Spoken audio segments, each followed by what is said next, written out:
So I am Malti Lakshmi Kumaran, and I'm filling in the place of Mr. Lakshmi Kumaran, which is very difficult because he would have spoken on tax and investment and inventions, and I don't know anything on tax and I don't know anything on investment. And I'm a scientist for 25 years, and so it's going to be very science-oriented. And yeah, that's good. Thanks, Dr. Dhanpal. So the real problem is, and I knew only yesterday or today morning that I might have to speak, so I haven't made any presentation, so you'll have to just, and I'm just going to take 5-7 minutes, and I don't want to be the person between this session and the lunch. And so we've heard very extensive talks, all brilliant speakers, and so I don't need to get into that area. But really the major issues that I see is in the area of how do we invent and how do we innovate and how do we then get investment in this. And the major problem that I see, I've been working with several companies, several institutes, and I feel there's a big culture problem. For us, the culture is that if, like as scientists, we say we do it for free, we give it for free. It's been so much embedded in our system that you give it for free. You never ever think of your innovations and inventions and then try to make money of it. I've also worked with Dr. Gupta of Honeybee, and we've seen there are so many small innovations, like somebody breaking a coconut, and somebody trying to collect honeys from the honeybee. And there are small farmers who innovate on a day-to-day basis, but they never think of these as inventions or innovations. And when you go to either laboratories, it could be Indians of Science, it could be Delhi University, it could be other institutes, even most of the scientists don't know that they are innovating and they're actually creating inventions in the lab. And that really leads me to the second thing is awareness. Dr. Prabhat Ranjan had also spoken about awareness, and I think the real major problem that we are having is awareness. So when we go and talk to people, many of the times we have to say these are inventions.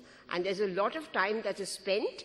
We take 1 to 2 years speaking with scientists, which can be in R&D, which can be in university, telling them these are innovations, these are inventions. And I like what Dr. Mashalkar did for CSIR. He was a great thinker, and what the earlier speaker, Mr. Praveen Anand, had said is quantity versus quality, and that is what Dr. Mashalkar did. He asked all his scientists, you start filing patents. It may be very, very silly, it may be very small inventions, but then you get into the culture, and this then leads to, so what did he do? He built about awareness, and he brought about an ecosystem within CSIR labs, and they are the largest filers in India. So he built this. He said everyone, he gave an incentive, and that you go and start filing patents, and then we'll see how we are going to get them licensed and so on. And so his famous quote was, if you publish, you perish. So publish and perish.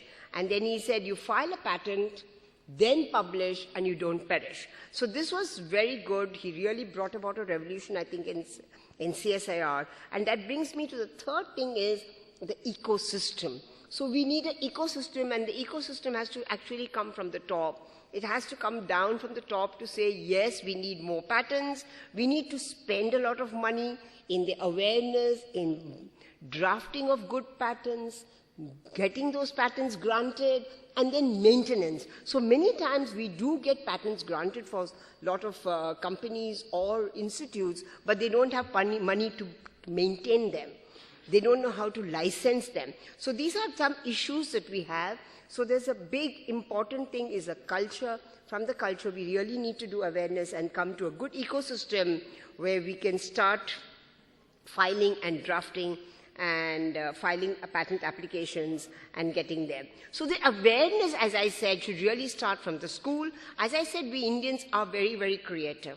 It's not that I just say, because when I go and I see people, I see them very creative, but it has to be there, and the awareness has to start from school, college, and then in the workplace. We need to give them incentives. We need to give incentives If you file a patent, you get this, you can go about and make money by licensing. And so there is, if you look at the startups in India today, the first thing they do is they may have a lab or not, but they have so many ideas and they want to start filing patents in this. And so that's the type of startup culture for innovating. That is their key strength. And they really need these patents because that is what they go for their funding.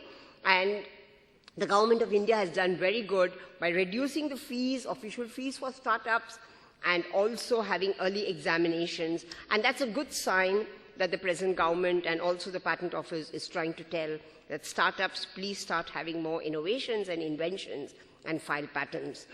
When it comes to SMEs, yes, they do make small improvements, and if they have more inventions, they can license it and so on. And in large companies, it's a core strength, and you can do cross-licensing and so on. But really, I feel that if we think, I've talked to a lot of scientists, and I've done a lot of work on genetically modified plants, and I used to say, and they used to say, oh, it's all held by these big companies, Monsantos and Syngentas and so on. I say, no, you go ahead and try to get your own BT gene, try to get your own thing, and you can do it. Why not? And so I keep telling people that you don't have to think that all things are held in the Western countries or now it's like China, but you really need to think differently. And because I'm in the biotech area, I just like to give a few things today. A lot of things is personalized medicine. We each of us are 99.9% similar, but we are that 0.1% difference which makes us so different from one another.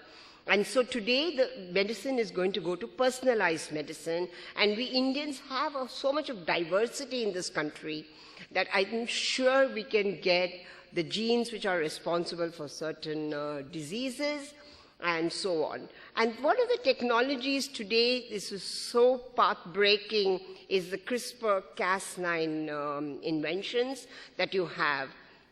So much so that you have two big universities in the US, University of Berkeley and the Broad Institute and MIT, actually fighting on interference proceedings in this great technology. But we also need to know that this is a great technology, CRISPR-Cas9, which can really work across ecosystems, across biological systems. It can be used in humans, in plants, and also in microorganisms, where you can actually tailor the gene at a precise location. And so it's got so much of power that have we ever thought of doing it? I'm sure a lot of people can do this. So I keep thinking that these are things, if you think of siRNA, the Nobel Prize was won by two people, Andrew Fry and Craig Mello. These are a lot of innovations happening. I'm not really talking that we should go and do something which is path-breaking like CRISPR or siRNA, but all small improvements which can then be used into this. And so it also comes into new technologies. Are we thinking about artificial intelligence? Are we talking about Internet of Things? These are areas that we all can get in. And this country, with so much of software engineers and devices, can we think of the next things of going not into very small things, but into looking at much larger things like artificial intelligence? It could be in medicine, it could be in engineering, it could be in robotics, and so on. And with this, I don't want to take too much time, but I also want to end, I really don't like to end up with saying something as a disincentive, but I was just talking to some colleagues outside in the tea break, and I think one of the disincentives that we do have, it seems to have a lot of incentives, is the National Biodiversity Authority, especially for Indians, because if you're looking at biological resources, you need to actually work with NBA. So that's a small disincentive. We are working with NBA and the Patent Office to straighten that up. With this, I'll conclude my today's talk. Thank you.